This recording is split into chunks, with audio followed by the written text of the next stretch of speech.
Today we go over the recently released law about the Prussian combat medic to offer any insights where we can using real world history and contrast them with the new antioch combat medic as well. So welcome back to the trenches, and shall we begin? The Prussian combat medics are valued members of the most warbands hailing from the faithful nations. They range from the dedicated Sisters of St. Cosmas to the Ducal Medical Corps of New Antioch. Whatever their origin, combat medics accompany their units to the front lines, leaving the long-term care of the wounded to army doctors operating in the forward surgical teams. Combat medics also bear the responsibility of gathering the dog tags of fallen soldiers and reporting casualties to their unit commanders. Dog tags in our world were used by Prussia during their wars during the Franco-Prussian War. Soldiers could volunteer to wear them to identify themselves. Some thought that a bad omen wearing something to show you were dead, so the voluntary uptake was pretty low. Rather than providing any protection from enemy fire, indeed heretic snipers are infamous for targeting medical personnel. The combat medic insignia bearing the rod of Asclepius is there to help their comrades identify them in the heat of battle and call for their aid. The rod of Asclepius refers to a symbol of healing and medicine in our world, and Asclepius himself is the Greek god of medicine according to the oi.com. He was cut out of his mother by Apollon, and so his name means to cut open.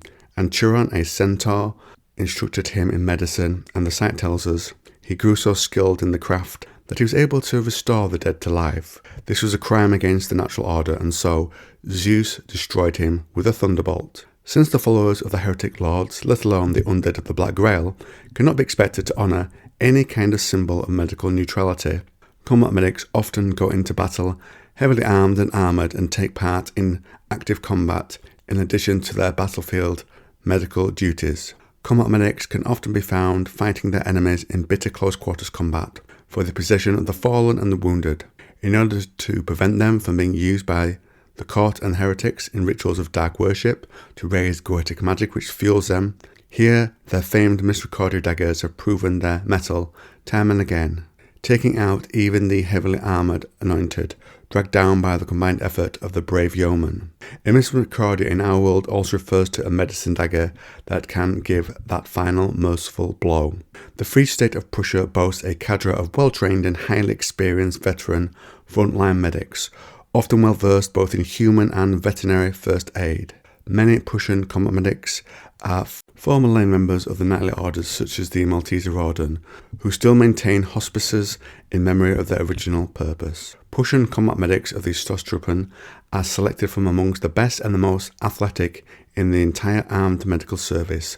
They follow the Lazarus doctrine, a protocol which dictates that the priority of the medic is to return soldiers to combat immediately using any means at their disposal. Lazarus, of course,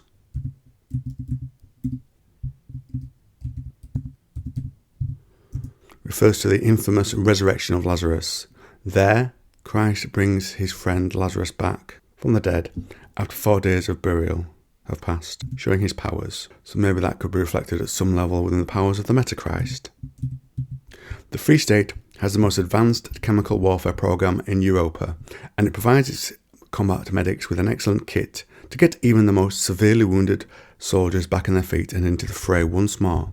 The bread bag straps each soldier carries are used to create tourniquets, followed by an arsenal of pain-numbing, adrenaline-pumping chemicals to get soldiers back into action.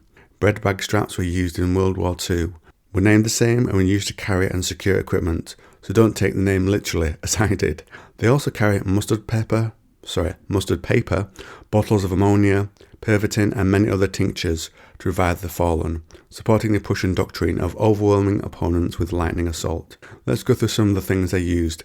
Pervitin was a branded name used to treat soldiers in World War II. It seems to keep them awake and alert, essential given the world of trench crusade, and tinctures are stored extracts of liquid made from either a plant or animal that are soaked and compounds are taken from them for healing.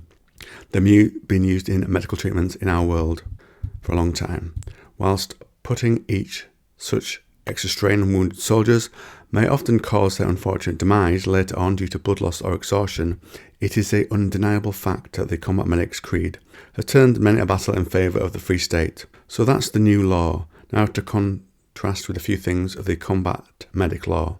They are the Sisters of St. Cosmas, are a highly trained elite medical corps, or corps, specialising in battlefield first aid and surgeries in the front line of the Great War. St. Cosmas was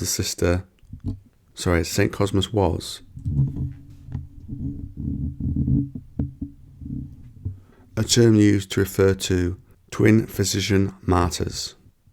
When they healed people, they did not accept payment, so they were called the silverless. They supposedly had a miracle where they replaced a patient's leg with a healthy one from someone who had passed away.